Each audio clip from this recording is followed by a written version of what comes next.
he has written a book, and I think he wants to tell you something about that. In the end. In the end, right.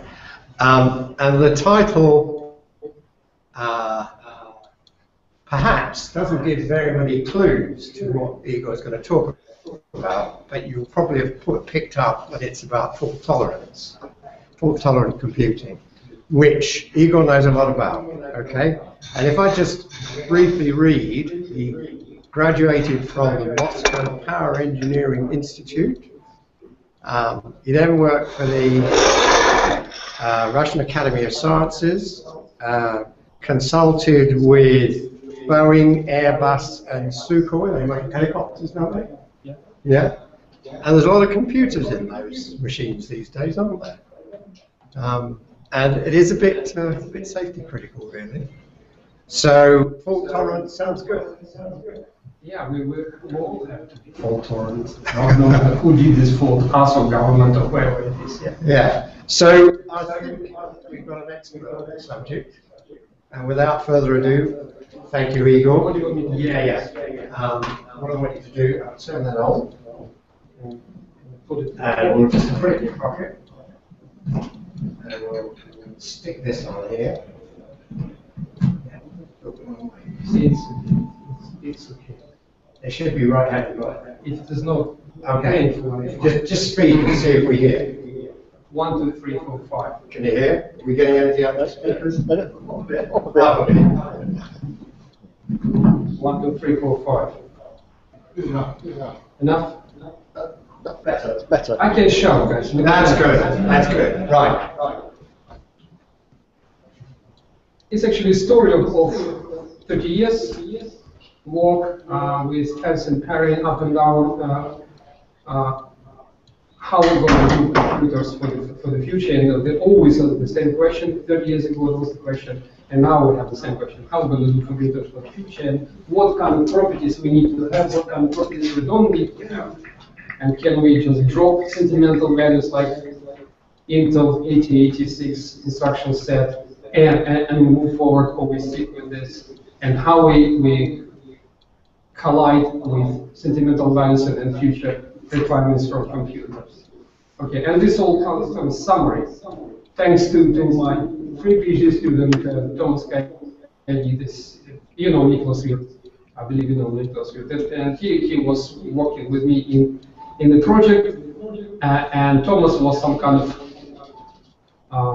middle guy. He was pleasing both sides. Our side and the ETH, he was working with ETH, and then eventually he finished his PhD, and part of this PhD is also presented here, but I think it is slightly bigger than PhD and slightly bigger than the book we did. So I believe we have next edition for this book.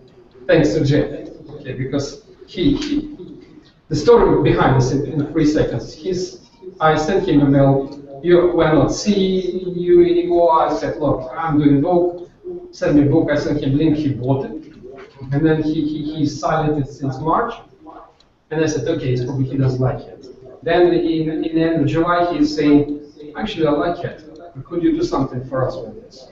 It took 2 months to read. Yeah, and I say, so if it's something wrong here, so blame him as well. Okay, it's not only me. But the trick is that if we move a bit forward, okay, what we need to do, we just say, okay, let's talk about fault tolerance and then see how this new property, fault tolerance is not main property of the computer, can be extended for performance improvement, for reliability, for energy efficiency. Because if we introduce something redundant before, we can use this redundancy, because this is redundant ARM if we want, and this is redundancy we don't need. You see, redundancy might be useful, might be not useful. We need to introduce it somehow, and then use it in the most efficient way, and calculate evenly. I don't want to talk about equations. There are a lot of equations about this redundancy optimization. I don't want to talk about it. I'm thinking alone system software, because Jeff asked me to put all recipes for system software, because in one system software group, I have full respect since forever. In BC probably I was respecting this group. So therefore, that's how it's look like. If I have this fault tolerant as a property, then we think about this as a process, a big semantic gap here. And we introduce redundancy, and what is fault tolerance? We have to recover and continue, recoverability. And if something seriously wrong, we need to reconfigure. We understand this. You don't need to listen to me, you just know this instinctively. But when we have this, we can actually talk about other properties. And when we have all these properties analyzed, then we actually have some kind of outcome, what kind of new computers should look like. Or computers when we design for reliability purposes, for critical customers should look like. And obviously when we set this theoretical way, what kind of reflections of these theories should be on system structure, system software structure change. If we have this fault tolerance, this stands for general algorithm fault tolerance, we need to have processes. When we have this redundancy introduced, we need to be able at system software level to handle this redundancy. Otherwise, it is exactly, remember this, it's waste of time, waste of redundancy. Then, if we have something serious and we can reconfigure for performance purposes or for reliability purposes, we can reconfigure for any other purposes. Then we have better computer using system software support and unfortunately change. And then when we have this, we're doing backups. Even Microsoft is doing, if you're doing simple Microsoft typing, 15 or 16 backups of your files. You have time machines online, this tiny little thing connected with tiny little apples with backups. Is it a good idea? Sounds great. It's complete nonsense regarding fault tolerance. And waste of time and energy and everything, and we're actually wasting universal energy by doing this. Can we do slightly better? That's the question, and there is some answers. So, because it is system software, because it's advanced programming group, we need to address first things first. What we can do at the language level, what we can do for fault tolerance at the runtime system level. Runtime is not my terminology, it is ETH terminology. Because Nicholas and Europe did the presentation here, I believe, yeah? I remember this. Long time ago. A long time ago. We have two operation systems. One when we develop something in C++, and one when it is running. Then there is no customer in there. There is no our intervention. And they call this runtime system. I think they're right. They're not always right, but here they are right. Then at the system software level, the language, of course we need to address key things, data structures, what we can have, what we can't. Control operators, I will say later. Semaphores, we all talk about semaphores, but are we doing something tangible in there to provide reliability and followers? The answer is nothing new. And then recovery point, what we can do. Are you writing inside the program, I'm standing here and doing recovery point, or it's done automatically and efficiently? Or is it done like Apple, with timestamps and memory backup? It is not recovery point. Why? Because you don't use it, or you can use it, but not in real time. Then system software is important. Health monitoring, we know it. We need to have logs, etc. Recovery point, if we introduce them here, we need to execute them here. If we have it, we need to see how much efficiency we can get out of it. And therefore, we need to have some kind of handling of system-level software, hardware features we introduce, what kind of support we need to request. Then the other thing is actually very, very crucial. Don't think that we can find immediately correct state of our backup, because we don't know how long fault exists in the system. Therefore, if we fix hardware, it doesn't mean we can pick up the nearest backup far down and continue, because the answer will be neither. We need to prove that it is correct recovery point, and this is recovery point search. Where is mistake here? Recovery point search of correctly. Okay, And obviously, if you go here, you have Donald Knapp, searching and sorting, 600 pages, first part, algorithms to apply, and this is not actually a good idea. And then obviously, when we have this all, we say, okay, what we have in support of fault tolerance at the system software level. If we have some kind of serious problem, reconfiguration. If we reconfigure something, what we can do at the system software level, can we continue? If you have fixed addresses, you know, in a memory, and you reconfigure, and your memory bank is gone, you have software that you can run it if you have addresses, so physical addressing of this space, because it's gone physically. Therefore, we need to step back and understand what we have to redo in our system software, in our programs, in our binary code, to be able to continue in presence of faults of hardware.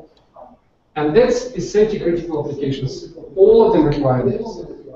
And then when we have something serious, we have reconfiguration, the syndrome thing. And then when we can generalize it all, as okay, what we can do, we can actually think about other properties of future computers. And this present still performance, reliability, energy, smart system. And this is the last slide. So when you see it, we're almost there. Okay, it's planned because we will need. I will try to boost it.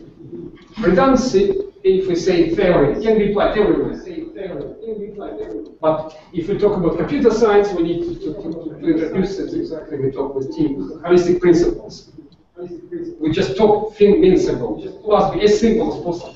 Yes, it is redundant, but as simple as possible. If we complex too much, this redundancy is useless. Then we need to do this. We need to think about the configurability. We need to think about scalability, and this is exactly performance in these calculations. Yes? And then obviously reliability. Because if we add too much hardware, we are wasting it, reliability, not increasing. You will see how. And obviously we need to spread it into arithmetic unit, into interfaces, into memory, and the language, and the runtime. I think this is actually sort of philosophy behind it. Why it is so? Because if you have this, consider it as a wafer. In this wafer, we have elements. This element has physical limit in frequency. Okay, 3 gigahertz, 10 gigahertz, but this is all. This is it. How many of them we have? We can place, okay, 10 million, 1 billion. If we say we need to make it reliable, we need to slice it and structure it. It's one attitude. If we want to make it as fast as possible, we can have algorithm that actually can exploit the model, we can gain model. When we sit on the waveform technology, I have a problem because they compete for the same elements. Therefore, we need to find a solution, and this is part of the whole story. We need to think about reconfigurability in terms of performance, reliability, and energy, slightly more than fault tolerance. But this is just the realization. Now it's a bit of fault tolerance. We need to talk about this. That's the way we think. We execute something, we have results, and we are fine. Unfortunately, it is perfect on the paper and on non-technical applications, because we need to assume that hardware is not ideal. We have something in it that might damage this nice process, and we don't know where we go.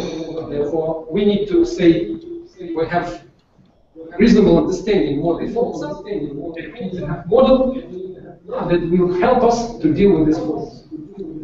What this model is doing, we just talk. We need to detect fault, identify it, find who is guilty, be able to reconfigure if it is a serious problem, and then we again recover system software state to continue. Without these essential steps, we are not having model for performance. I think this is all fine. Why it is important? If you remember, NASA lost 2 billion probe 3 years ago due to unexpected type of fault they faced in space. the cost of this unexpected type of fault, not in here, was $2 billion project. And this is, I think, is humiliation beyond the scale. So this is actually extension of the previous slide. We need to introduce what we can face as problems. We obviously have hardware solution, like Hamming code, for example. It's a solution for one binary fault. It's a solution. And we need to introduce what we can do at the system software level. You will see that there are some solutions in there. And then we have this algorithm, and this algorithm suddenly, because we introduced this tool, is split into two parts. It's one for hardware, exactly the same like in previous slide, and one for software, for system software. Because we need to prove that fault didn't damage the system software, and then only when we found correct state, we can correct state. It's as simple as that. But unfortunately, this all must be executed, and it must be executed as fast as possible, but because we are wasting time. We need to treat the disease as soon as possible. This, thanks God you can't read it, because we can die here. And you have a slide for this. And trust me, this is exactly the same algorithm like in the previous slide. And what we can introduce here as a solution. We all study philosophy, we all talk about space, time, and what else? And information. Yes? Space is not our case because our systems are of this size. But we have structure. We can introduce and think how we're going to achieve extra things like fault tolerance. We can introduce structure, we can introduce extra information, we can introduce extra time, like we're waiting for someone with program that execute wait loop. Yes? Possible. But unfortunately, this is only our philosophy. We think this, but we live in a real world. The real world is hardware and software. So we need to put this hardware, software, hardware information redundancy, hardware structural redundancy, hardware time redundancy, and the same system for software, and understand and put some solutions to execute this fault tolerance. We can actually use only hardware, we can use only software, but the result is fault tolerance is achieved as this. We need to finish it one way or another. Why this table? This table was invented in 1985, and it's still standing there. And from this table, I generate five different PhD projects. Not for me, for other guys. How it works? You put here. Forget about this is Thomas Schagaev self-study. What kind of redundancy you can use on different steps. But this is also useful. You can put your own experience and put extra bits in this table. But what is good in this table? I put here lambdas. We talk about reliability.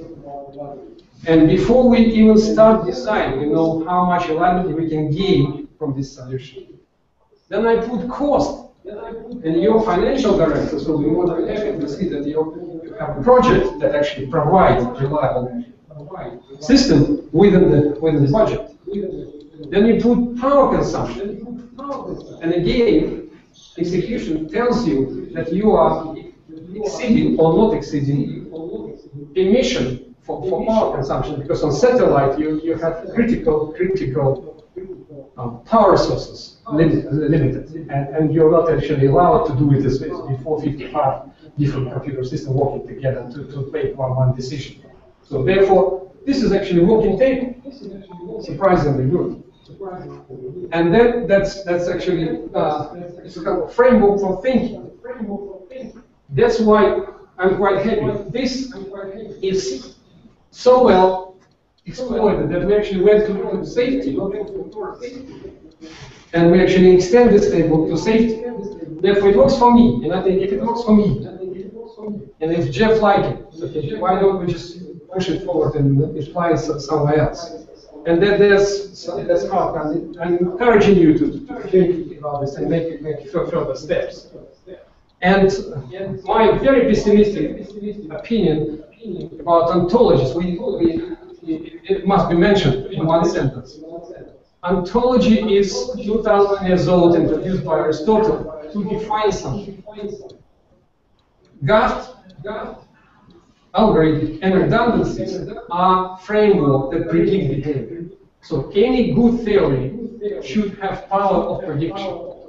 And our ability to use this, because I don't care about astronomical prediction that our universe will collapse in 3.5 billion years. I don't really care about it.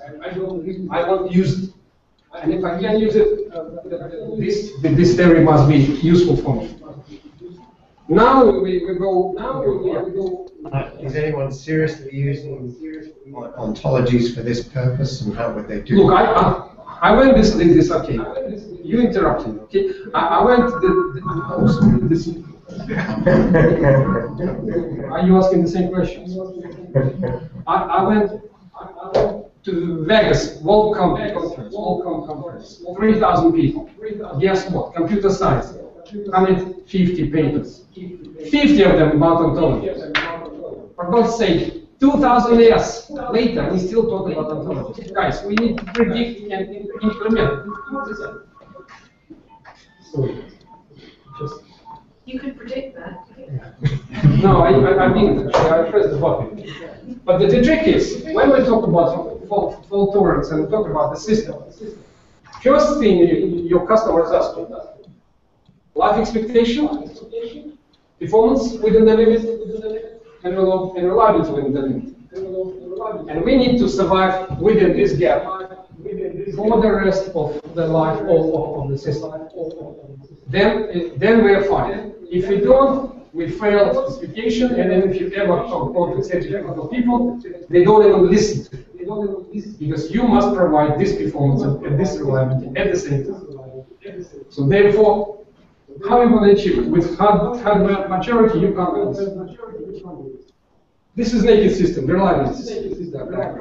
If you add more hardware, you actually go down. Because you add more hardware, it will be broken much more often. Therefore, you are not gaining hardware reliability. What we can do, here we're coming with system software.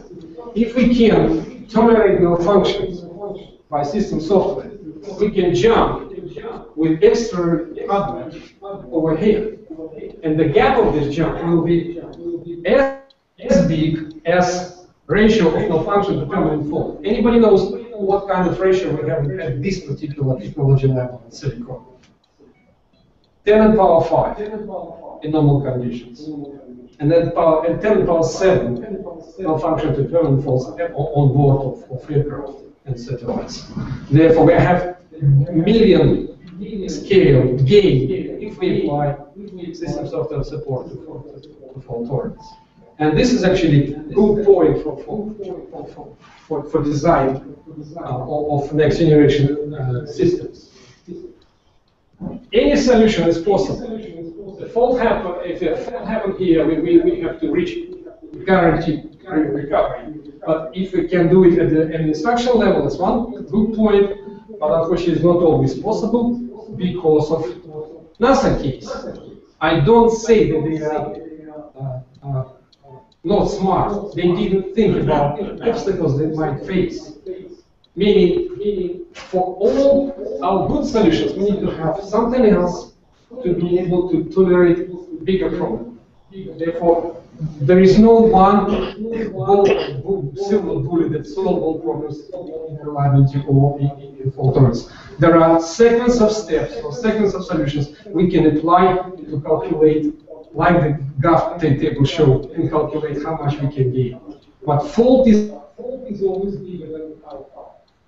Someone smashed with a hammer is always bigger than our power. If someone smashed with a hammer, your computer, you can't tolerate this fault if you don't have distributed networks. So, yeah. You see, if you don't have this distributed network, that's actually, I think it's fastest introduction to fault tolerance. Solutions are different in language and operation system and application specific, but I think I have a much more interesting slide for this society. Let's just come back to that one for a moment, because your primary conclusion is that you've got to structure the system in the components, and each component has to have its own fault tolerance properties. Is that right? And it's not. Okay. It's not. Go ahead. System fault tolerance is, you can't expect that memory will deal with problems of processor. Okay. You need to have someone like system software guru who is dealing with processor faults using memory resources if it is possible. So system fault tolerance and element fault tolerance is different. That's why we need algorithm. Algorithm is dealing with tolerance of the system and rather the system, no matter what happening with the components. But we need to deal with this. We go further down. Speaking about language, can we use files for real-time systems? Answer is no. No matter how bright we will see the idea with writer over file, because we don't know where the end is. Yes? So, can we use array? For real time? Yes and no. Why? Because if array is this big, I have to download it and then run this tiny little element, subarray. We're wasting time for downloading. Yes? So then we need to have some kind of solution. One of the solutions for array wasn't introduced by Felix Friedrich and another guy in Zurich. He actually said exactly this. We don't need this array, this size, for execution of this particular program in this particular condition.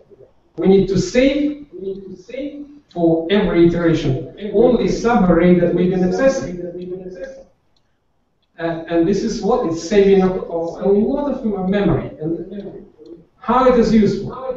If this software is implemented on your mobile, your memory, your battery will run for months. Because one Skype talk is killing your battery in an hour. Why? Because you exploit all gigabytes of memory to something that is absolutely irrelevant for your job. We need to have fine-tune of hardware and software to use only what we're using, to exploit only what we're using. That's one example. And it's not mine, it's Felix. I introduced a little further thing, it's slightly earlier. That's what I think it is application-specific idea, and it's a good idea. And obviously we need to do with program control. We can wait in a while loop forever. And if we wait some kind of incoming event, it's one story. If we wait something because something is broken, it's another story. But when we assume that it's broken, we have no way out of this. We need to stop it. And obviously new structure, but new structure is actually the whole another talk. Speaking about hardware and software execution, what we change inside the system. Either we change program status mode and hardware status mode. At the same time, we change addresses and we change data. And if we go this way, and we need to implement this graph in here, we need to prove that fault doesn't exist. And we find if it is, we need to deal with this to be sure that we can continue from here. It looks very simple extension, which is called the CDP model, right? I'm teaching the students this. But the problem of this model is this loop again, this loop. So I just extract this into this box. What's the problem?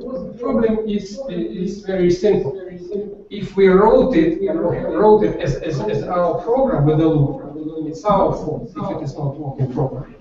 But if it is something happened in the hardware that actually killing us, this is hardware fault. And we need to have some kind of exception. And we say exception handling. I'm afraid it is too late. We need to introduce this handling support at the language level. And this was invented to get this. Just do cross. Get rid of it. Yeah, that's it. Yeah. Oh, no. No. Never listen to it again. How are we going back? Go back now. View at the top bar. I've seen nothing yet. So. No. The preview bar at the top of the screen. Top of the screen? Yeah, top of the screen. View. View, I see it. Slideshow. Sidebar. Yeah. Okay. Okay. This Next is solution for this was introduced for absolutely different reasons by Schagaev in 1986. He said every while that we have can be split into segments of statements and segments of conditions inside the loop. And then when something happens from these extensions, like in here, we can leave the loop if any condition match in these statements. What it gives us, we've been writing program as it is, and we use it as it is. And then we recompile this program when we apply it for real-time applications, for full-term applications. And we introduce these conditions that are available for this particular configuration of hardware. And we need to redo and make hardware-dependent compiler, unfortunately. But if we don't do it, we don't have any chance to survive an environment like this. Okay? What it gives you, something happened, not your fault, you leave it, and you have a procedure to either your own control, or the operation system control, but you have a procedure to recover. And you're writing your algorithm without ever thinking about it as a user. Someone like system configurator must introduce it. I think this is clear. And it is actually, I understand this, and I got our blessing in the 90s. That she said, I didn't think that we can use it for full terms. Yes, exactly, but we can. So then other thing is the best slide is this one. When we have concurrency, and even we have concurrency for processors in every computer, yes? When concurrency is broken because the guy is dead, we never leave it. Yes or no? Unfortunately. Well, we have confusion in concurrency and parallelism, it's another. What we start in parallel, like for example, several nodes are doing something, we ended up with one printer, we concur. Therefore, I read hundreds of papers where people use concurrency and parallelism as a synonyms. And I don't like it actually, because it is completely wrong. I made this small model for myself to understand. I can reach this A in parallel.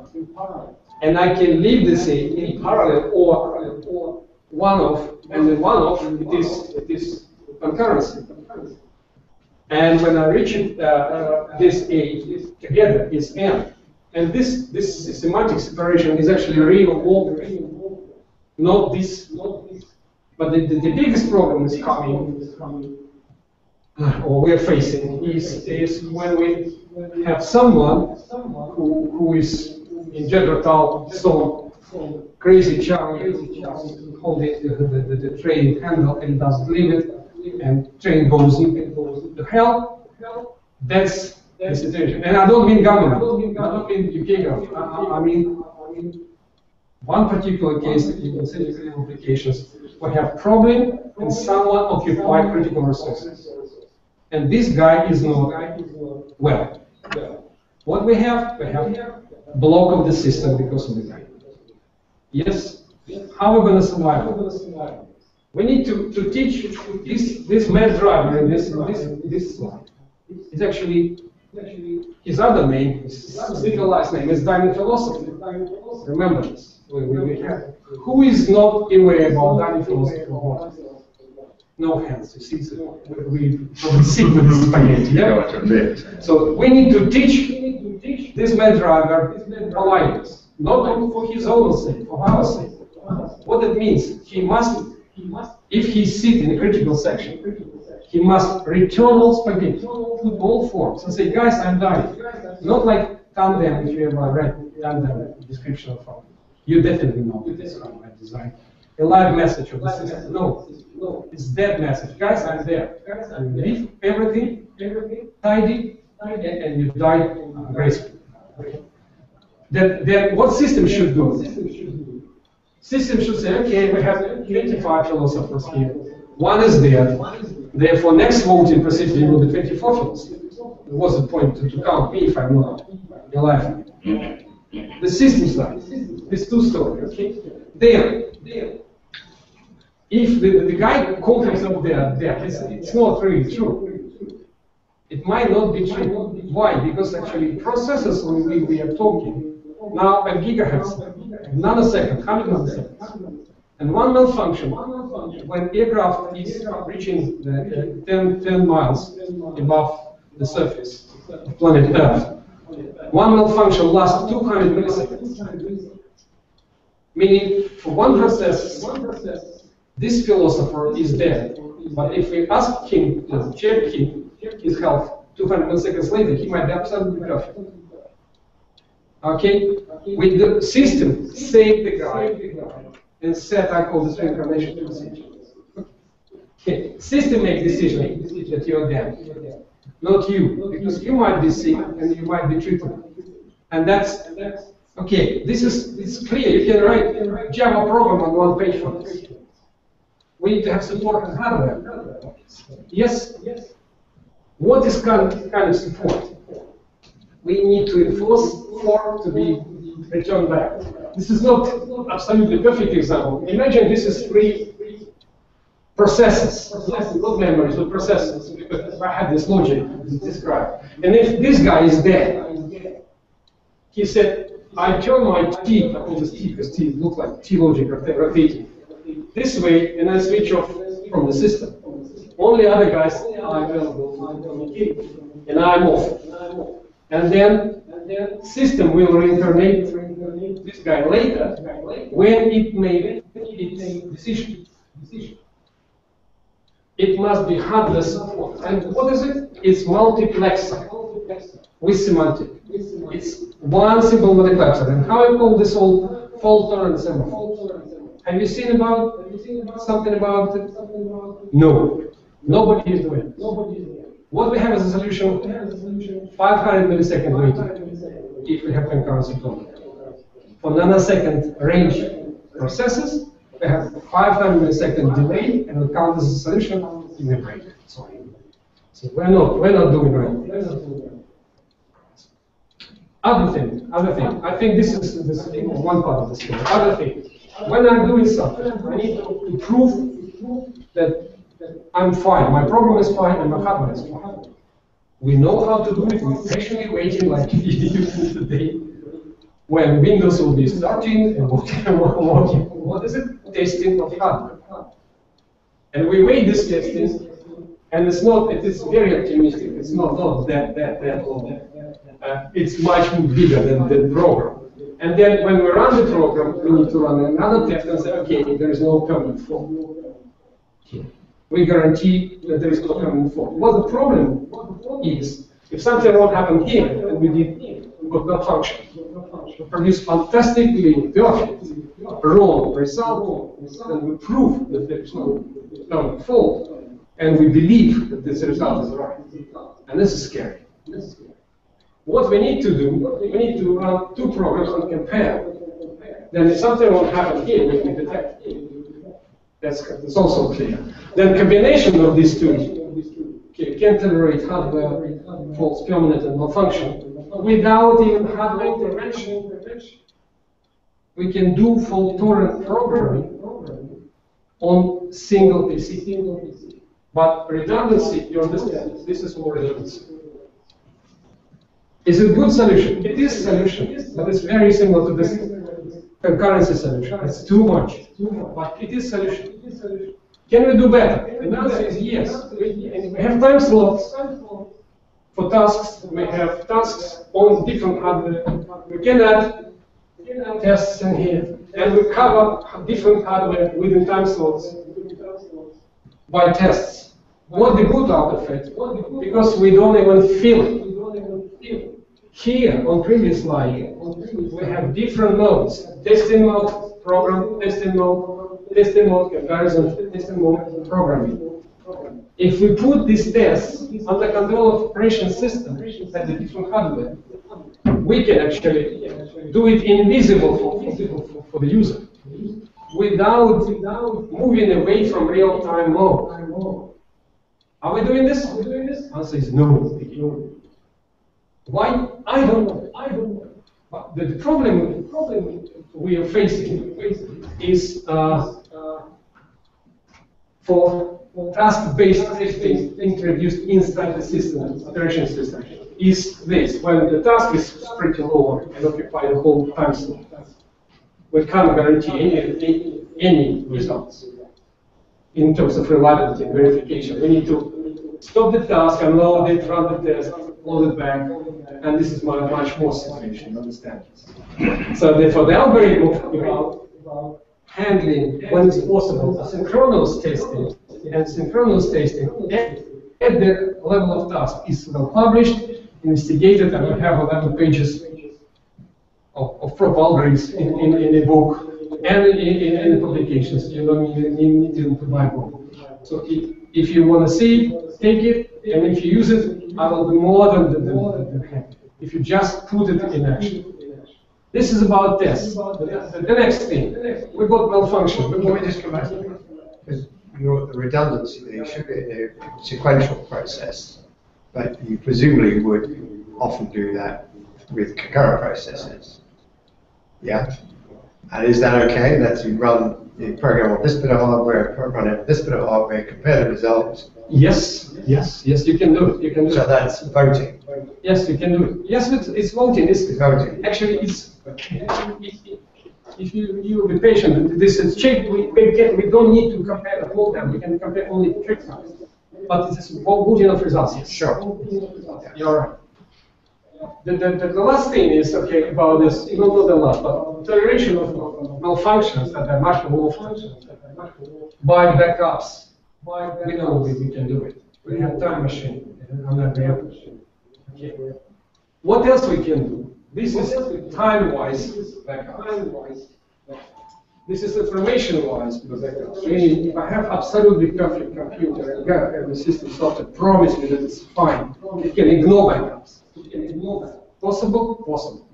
And we have structure-wise information backups. And this is by far more interesting for me. And then, obviously, this is language-based information of recovery points. And this is runtime support. As I said, fake formation. If I'm fine and I trust my log, reliability log, I might ignore the time machine. I have to do checksums to be able to find correct. I need to deal with the recovery points, it's in non-rest. This is all clear. And then, obviously, I need to find correct backup or recovery point to continue. That's new functions of runtime system, and this is new functions for language part. And all because of you asked me to do the system software wise, and I started doing this on charts. Now, we have structural programming. If we sit at the top level of the module, then we need to have all variables that we'll be using at the bottom and at layer 16. They're invisible. We don't need to do it. Therefore, we need to create recovery point, big one, only at the lowest level. In here, we need to know only input variables. Meaning, if we just address, like we start doing correspondence with weird natives about this. Because I didn't know that structural programming might be useful for recovery points. Because he was doing totally different things. But it's possible, and we can do it. And how much? An order of magnitude, amount of variables required to save calculation is better. But it's not the whole story. The bigger thing is I call the save as you go, dynamic monitoring. And each level you have a set of variables, and they are all available, but they might be overlapped, you understand? But if we just save this set of variables, that's all we need to recover this particular execution. And this is another order of saving. And then it can be done invisible for your program. If we recompile it. Unfortunately, hardware-wise, with hardware solutions available for you as a system software program. It's opposite to common wave, that separation in terms of this is software, this is hardware, this is software independent. And the answer is no. If you want to have something real and proof of them, it must be opposite. It must be very tightly connected and rigorously connected. That's summary for recovery. What do you think of the options of doing this with a just-in-time compilation? Look, if we're doing, let's separate concerns. We have user development and then we have system software reprocessing to do fine-tuning for this particular hardware development, because we don't know what kind of solutions, and we don't need to know. Users should not have it. System architect should. It must be recommendation. This summary of recovery points, I don't want to repeat. You can have a look. The biggest thing is how to find correct recovery point. We always can start with a restart, and then forget about the real time. Yes, because we have dump of memory, we failed the task, the mission, we have to restart all over again. We're not in real time. Meaning, you landed your aircraft, your gear is coming out, okay, and you got malfunction, and you restart the program of landing. I'm afraid it's too late. Okay. So therefore, we need to have something better than this. Well, what is it? We need to find the best, the nearest recovery point before this problem happens. This might be malfunction. It might be permanent fault. If we fix the problem in the hardware, we have wrong recovery points in presence of fault. And when we repeat it in correct hardware, we have right recovery points. Obviously, when we have repetition, right and wrong will be mismatched, and this match tells us that this recovery point is fine. The trick of this algorithm, I call this modified linear recovery. This is unique. There is no other algorithm possible to be within real time and find fastest way recovery point available to continue. Therefore, if you want to implement fault tolerance, get this. It's free. Published 20 years ago. The power of this is impossible because you can do different faults and you find correct state rates. And any way is by far better than restart with backup from all over again. No matter how Zurich tried, faster route, they failed. You need to address it at the structural level of problem. You need to make the recovery point small, and you need to have this algorithm to find this. Okay. Of course, it must be hardware supported, and the structure of hardware support, recovery point unit, some recovery points. It is also here, it must be done, and if you have it, you have fault-tolerant computer. If you don't have it, you might have fault-tolerant computer, but much bigger parts. The other thing is, okay, what if we have big problem, final nail in the coffin, hardware, permanent fault? What are we going to do? We already talked, physical addresses must be forbidden, system level support must be introduced. But what if we face permanent fault? What are we going to do? I had two PhD students, they chased me to death, and then I draw them solutions. If you want to dig with this, it is a solution. First solution that is dated, I don't remember which date in September, but it was drawn and started made the picture. But I'm a polite guy. I made better pictures for the same thing. Okay. We have to put all hardware. This is real hardware, real computer, into line, and we can control this line from operation system side, from runtime system side. Then we see something wrong happen here, interruption. We act on this, and I call the syndrome. For hardware. What it gives us? Let's stick with memory. If I have identical memories, and I have self-sufficient memory, I can run a program at one, within one memory, without using others. I can actually see 3 of them fail, and still able to run.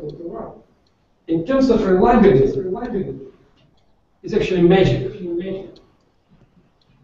This old extension is called reliability states of existing hardware configuration. It's actually, you see 1, 2, 3, 4, and you see all of these options are still extension of a operable time of our hardware. This is not there. It's actually an order of 10 improvement for permanent fault, not for malfunctions. And this is good. You can run forever. In European Commission, one Jean-Luc Marchand, he said, you're doing something like last soldier's stand. True. If you have one BIOS, one ROM, one processor, one memory, and one line connector, we can run a program. Still, when all the rest world is collapsing, we are still standing. That's actually good thing. Really good thing. Really good. Now, although this is at a very fine-grained scale in terms of the hardware, is it reasonable to think of that as analogous to a network and the way in which we... It is published even by me in journal and DPI, and I have the knife. Okay. I mean, everyone knows that it is internet. It is possible. It is possible. But in the internet, we have distributed problem. We have bigger chunks, and a bigger problem. It might spread. Yeah. Hardware might ruin each other by doing wrong things. Yeah. That's other problem. To summarize this all, this is structure of operation system with new features. We need to have fault-tolerant scheduler. We need to have hardware configurator, reconfiguration, healing test, system diagnostic, and this is exactly treatment of this mad driver or philosopher. We need to deal with him by introducing this set state, this state diagram, meaning if he claims himself faulty, we can call him back. If we test his stuff and he's cheating, he can be useful further down. That's how it's looked like. Why it is interesting for me, still, 30 years later? Because we talk about fault tolerance, we talk about redundancy, configurability, and fault model, yes, initially. Then, what's the big thing if you use redundancy and reconfigurability for other purposes, performance, for reliability, for energy-wise? If we have it useful, we can use it. And if we introduce it into the system, then we can actually exchange. In our body, we have 2 arms. We are not actually absolutely fantastically efficient. We have double power, yes. We have double reliability, yes. But we're not having double efficiency in energy. Because when one arm is working, the other still consume energy. We can do better than better. Because we design it, and we can actually switch off half of hardware by chip enabling, chip disabling triggers inside hardware. But we must introduce it.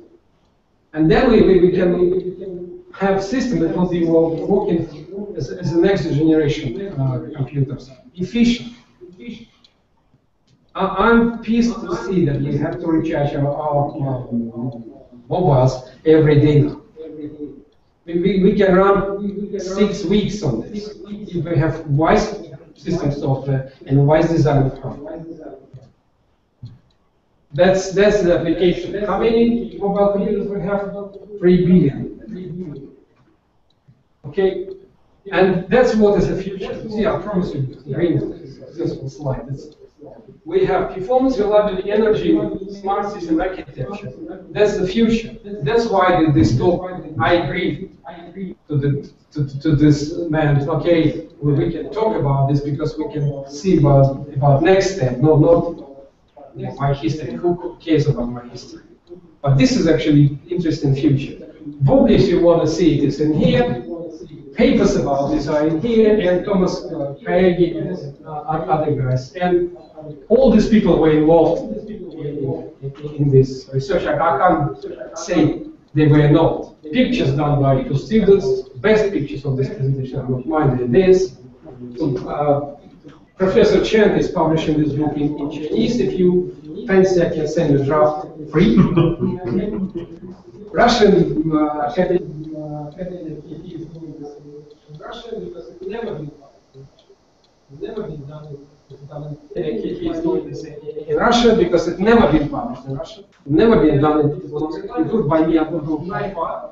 And then obviously reliability discussion was nightmare, but this is a godfather, the reliability, and I got his blessing, even in his book.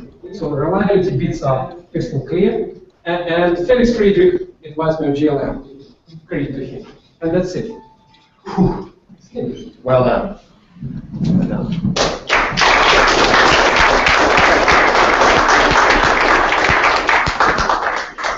Yeah, I challenged you now. I could succeed.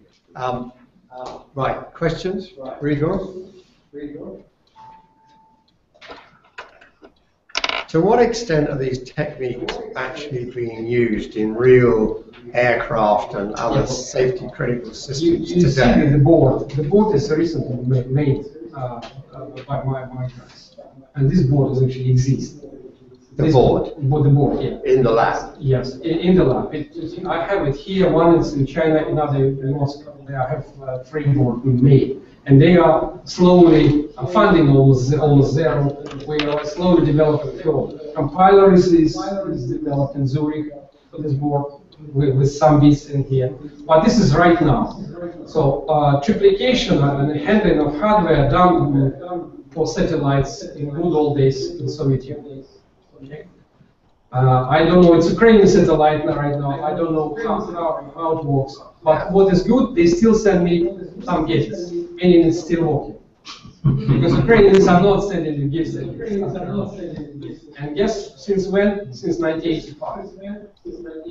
The mean time to take satellite off is 5 years. This one is working since 1985. I'm proud about this. Small gifts. That's the only configuration management and runtime system management, not language. Language was not even on the table. They were doing everything on C, not even C+, on C. They don't believe in anything. The hardware guys, satellite people, watching submarines. It's Ukrainian secret, I can say.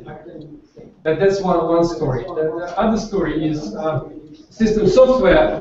We had the project for the European Commission. That's why we've been working with Zurich. We have some kind of half compiler, half simulator. Bits are working. Yeah. To integrate it, it's actually, it still slowly goes to integration. Slowly, with almost zero funding. But to make it as a whole, it's my dream. Bits are working, all proved, and then they're working here and there, and in different projects. For Boeing, it was done. For Schagaev, it was done. There is a website, it's an iText website. There are boxes.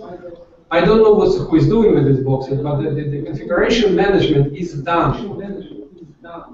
For Boeing, it was design of avionics, because the way they were doing this, it was funniest thing I've seen.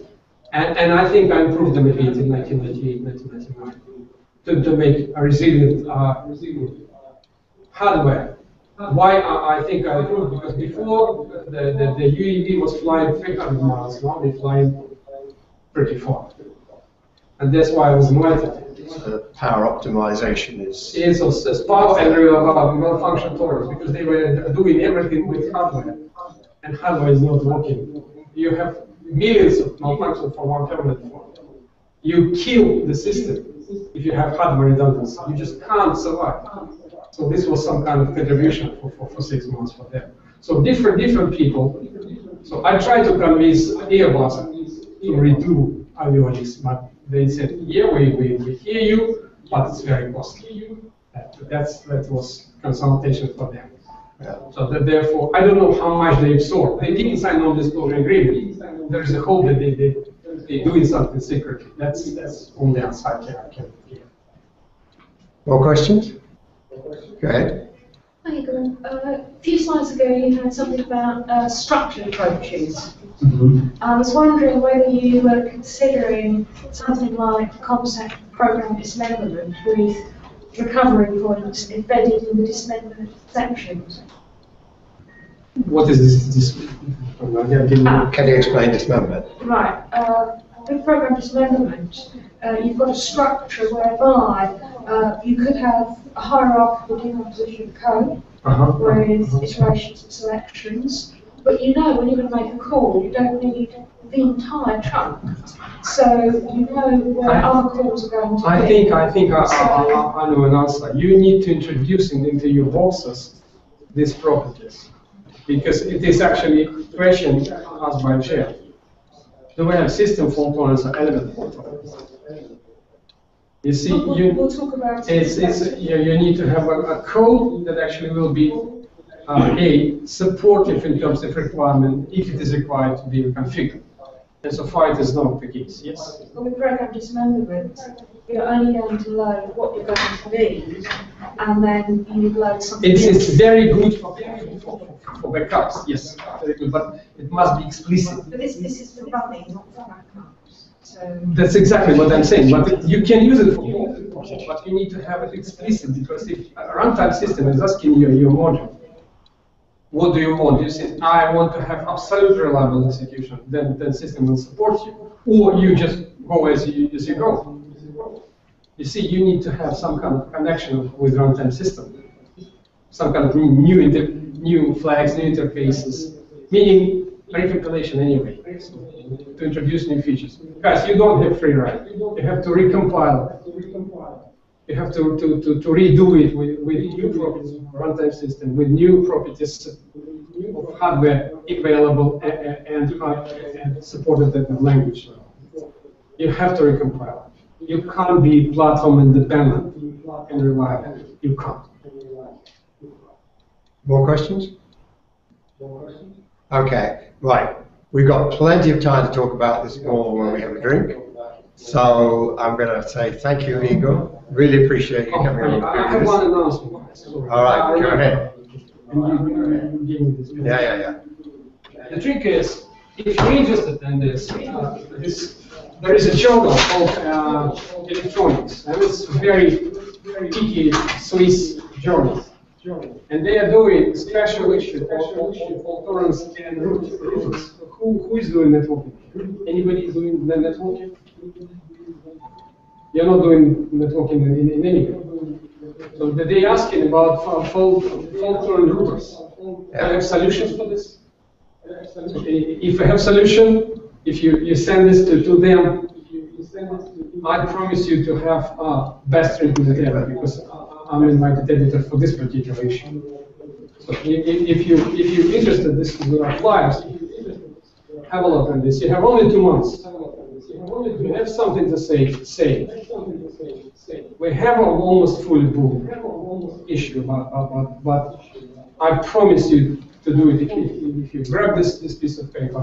Think with your guys. I don't mean that you can do it. You can have some of the bits and pieces. You can get it and create it and publish it. It's electronic, it's free, and it's very, very high quality.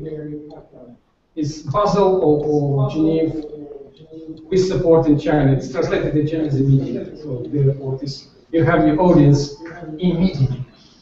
So you want to grab some bits? Spread it.